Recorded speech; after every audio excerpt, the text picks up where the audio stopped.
नमस्कार, मी मयुरी आणि आपण पाहत आहात 7 स्टार न्यूज.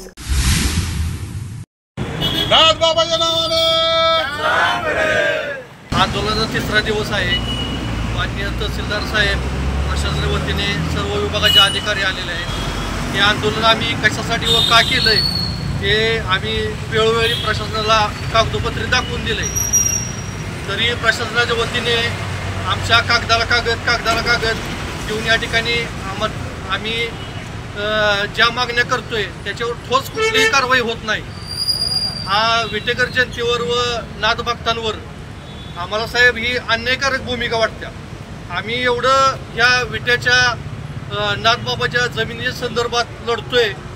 ज्यांनी हे बेकायदेशीर विक्री केली, ज्यांनी शासनाच्या सर्व नियमांच्या व अटीचा सर्व भंग केला, त्यांच्यावर या एवढ्या दिवसात कुठलीही कारवाई होत नाही. आणि आम्ही आज उपोषणासाठी आंदोलनासाठी बसलोय. तरी तुम्ही नुसतं आम्हाला कागदोपत्री कारवाई चालू आहे हेच दाखवत आहे.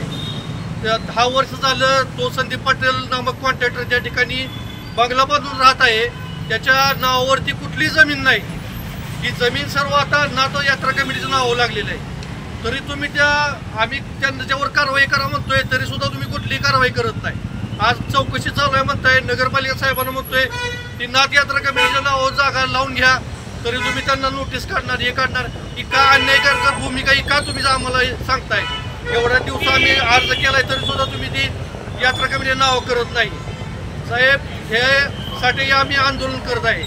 तरी आपण शासन स्तरावर ही ठाम भूमिका कलेक्टर साहेबांना समजावून सांगावी, माननीय मुद्रांक विभागाच्या साहेबांना सांगावं, त्यांच्यावर ही कारवाई करा. नगरपालिकेच्या अधिकाऱ्यांना सांगा, मुख्य अधिकाऱ्यांना सांगा की ही विट्याची नाथाष्टमीची जागा ही नाथाष्टमीच्याच नावावर झाली पाहिजे. ही काय कुणी विकत घेतलेली काय नाही. यापूर्वी लाटकर तात्यांनी ही दान स्वरूपात तालमीसाठी जागा दिलेली आहे. माननीय त्या बिसूरकर या व्यक्तींनी नाथ यात्रा कमिटीसाठी 45 गुंठ जागा ही अष्टमीसाठी भरवण्यासाठी दिलेली आहे. त्याचा वापर आज कॉलेज बांधून भाडे तत्वावर या ठिकाणी मॉल उभा करून गाड्यांच्या गॅरेजसाठी आपण दिलेले आहे.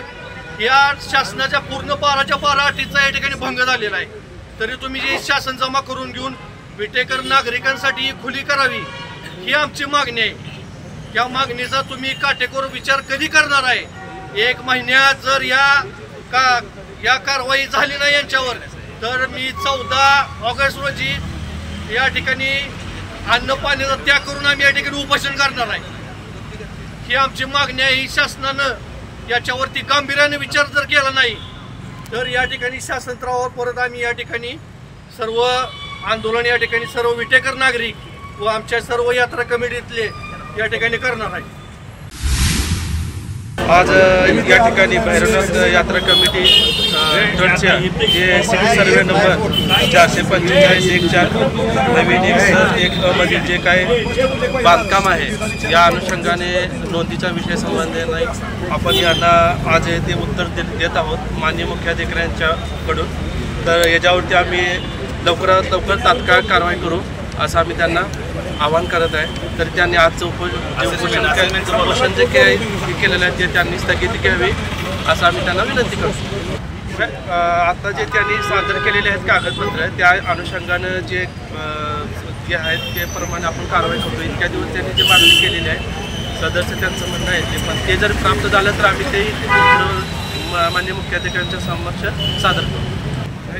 त्याच्यावरती मागील चतुर्वार्षिक आकारणीमध्ये जे आलेलं नाही त्याबाबत माननीय मुख्याधिकारी यांनी ते शहानिशा करून योग्य ते निर्णय घेतील. त्याच्याबाबत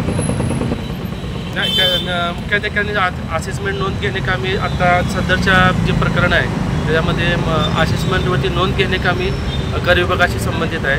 तर त्या नोंद घेण्याच्या विषयानं आहे ते आपण कारवाई करू त्या संबंधात. नाथबाबाच्या जागेचा जी काही लूट चालू झाली आहे त्यासाठी आज तिसरा दिवस आहे.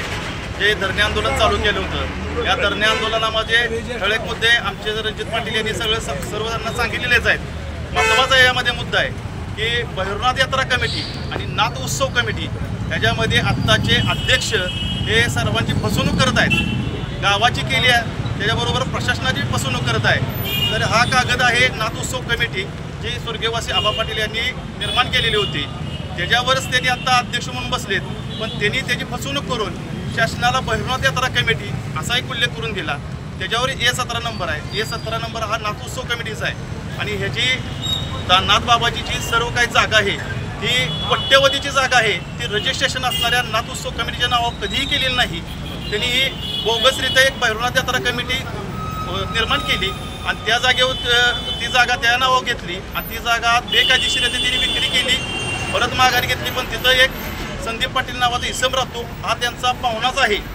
या सर्व गोष्टीचा बेकायदेशीर कारभाराची चौकशी व्हायसाठी आता प्रशासनाकडे आपण दाद मागितलेला आहे. प्रशासन 1 महिन्यामध्ये त्यामध्ये कारवाई करणार आहे.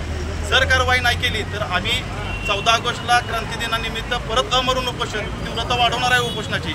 आणि जे नाथोत्सव कमिटी आहे त्याचे उपाध्यक्ष विजयप्पा पाटील, विलासबापू कदम, परत बाळूनाना जाधव आणि सुभाषप्पा मेटकरी, रमेशप्पा शितोळे आहेत, परत आलम पैलवान आहेत, हे सर्व सदस्य आज आमच्याबरोबर आहेत.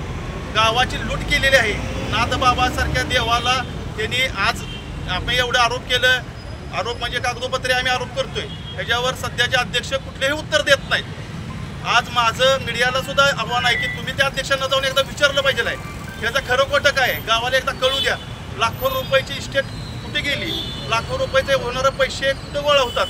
जर आज नाथबाबा यात्रा कमिटीनं जर महाविद्यालय बांधायला तुम्हाला विनामोबदला जागा दिली होती, तुम्ही त्याच्यामध्ये जिल्हाधिकाऱ्यांना लिहून दिलं होतं की आम्ही ह्या गावातील जे काय विद्यार्थी शिकतात त्यांना आम्ही मोफत शिक्षण देऊ, तर तुम्ही आजपर्यंत मोफत शिक्षण का दिलं नाही? जे भाडं तुम्ही घेता ते भाडं कुणाला जातं? आजपर्यंत सर्व लोकांनी बघितलं आहे. भैरवनाथ मंगल कार्यालयामध्ये मोठी लग्न होत होतात, त्याचे पैसे आजपर्यंत कुठे गेले? म्हणजे कधीही बेहिशेबी मालमत्ते कधीही अध्यक्षांनी दाखवलं नाही. यासाठी आम्ही जेवढं होईल तेवढं जोरानं आणि मोठ्या ह्यानं जर प्रशासनानं कारवाई नाही केली तर अजून आंदोलनाची तीव्रता वाढवणार आहे. हे सर्व लोक बरोबर आहेत. त्याचबरोबर विटेकर नागरिक आमच्या बरोबर आहेत. त्याच्यानंतरची तीव्रता मोठी असेल, त्यामुळे प्रशासनालाही आमची अजून विनंती आहे, महिनाभर अजून आम्ही तुम्हाला मुदत दिल्या, त्या मुदतीमध्ये लवकरात लवकर कारवाई करा. नगरपालिकेने 12 वर्ष झालं त्या गोष्टीचा जर 4 वर्षानंतर सर्वे होतो टॅक्स विभागाकडून, या टॅक्स विभागाकडून 12 वर्ष झालं त्याच्यामध्ये नोंद केली नाही. जर आज नोंद का केली नाही तर नगरपालिकेमध्ये सत्ताधारी कोण होतं हे सगळ्या गावाला माहीत आहे. याच प्रशासनाला दाबायचं आणि असंच आपण फुकटची लाखो रुपयाची टॅक्स या प्रशासनाकडं, नगरपालिकेच्या प्रशासनाकडं म्हणजे लूट केली गेलेली आहे, भ्रष्टाचार केलेला आहे. यामध्ये मुख्य अधिकाऱ्यांनी जो संबंधित अधिकारी होता तिथं टॅक्स गोळा करायला, त्याच्यावर जर कारवाई केली नाही तर 14 ऑगस्ट नंतर त्यांच्या मुख्य अधिकाऱ्यांच्यावरही मोठं उपोषण केलं जाणार आहे. त्या मुख्य अधिकाऱ्यांनी सुद्धा लवकरात लवकर ह्याच्यावर कायदेशीर कारवाई करून संबंधित अधिकाऱ्याला नोटीस काढावी व कायदेशीर कारवाई करावी. नाथबाबाच्या नावानं